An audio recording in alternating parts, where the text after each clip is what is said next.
Հայր ջան, ուրեմն տեսեք, արդարության համար, լավ ապրելու համար, լավ ապագայի արժանապատիվ կյանքի համար ամեն օր են պայքարում։ Էդ ով է ձեզ խաբե, որ 5 տարին մեկ ինչ-որ մեկին ընտրելով դուք լավ եք ապրելու։ Ձեզ խաբել են։ Ես կոչ եմ անում ամեն օր պայքարել։ Ես պատրաստ եմ առաջնորդելու։ Եթե ես առաջնորդեցի, ինչու համար ես։ Ես գիտակից տղա եմ, գիտակից մարդ եմ եւ չեմ վաճառվելու։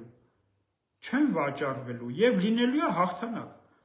Դուք չեք հասկացել այդքան ժամանակ։ Չես վաճառվում եւ հաղթում ես։ Ես պատրաստ եմ առաջնորդելու։ Լինելու է հաղթանակ։ Ես ամեն ինչ մանրամասնությունները չեմ ասելու ձեզ։ Ես տիրապետում եմ որոշակի գիտակցության,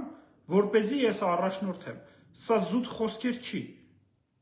Սա զուտ խոսքեր չի, սա գիտակցություն է։ Ես ինչ-որ մի բանի տիրապետում եմ, որ ես ասում եմ պատրաստ եմ առաջնորդելու։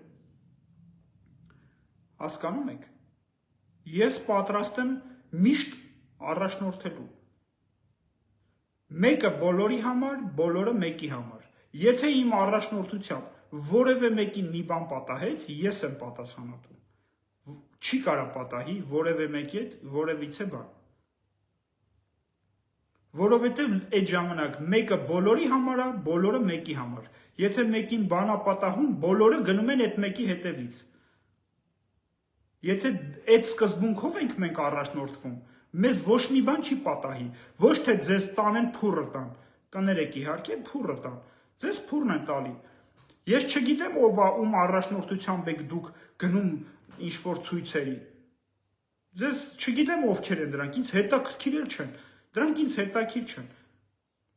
Ես մարդ եմ, հայ մարդ եմ, ով ունի գիտակցություն, ով ամեն օր պայքարում է արդարության համար եւ ոչ միայն, ով պատրաստ է առաջնորդելու։ Եթե դուք ուզում եք հարուստ լինեք, ունենաք արժանապատիվ կյանք, բոլորդ, ես պատրաստ եմ առաջնորդելու։ Ես պատրաստ եմ։ Տարածեք։ Եթե իմ ձայնը լսելի լինի, եթե մենք որոշակի քանակով համախմբում իրականացնենք, մեր դեմ էլ չեն առնի, չեն կարող առնել։ Գիտակցությանը ոչ մեկ այս թվին գիտակցության առաջ ոչ մեկ չի կարողացի առնել։ Ես գիտեմ ոնց կարան առնեն, դա էլ չեմ ուզում ասեմ։ Դա այդ անկախ ամեն ինչից դուք չեք ոչ մի բան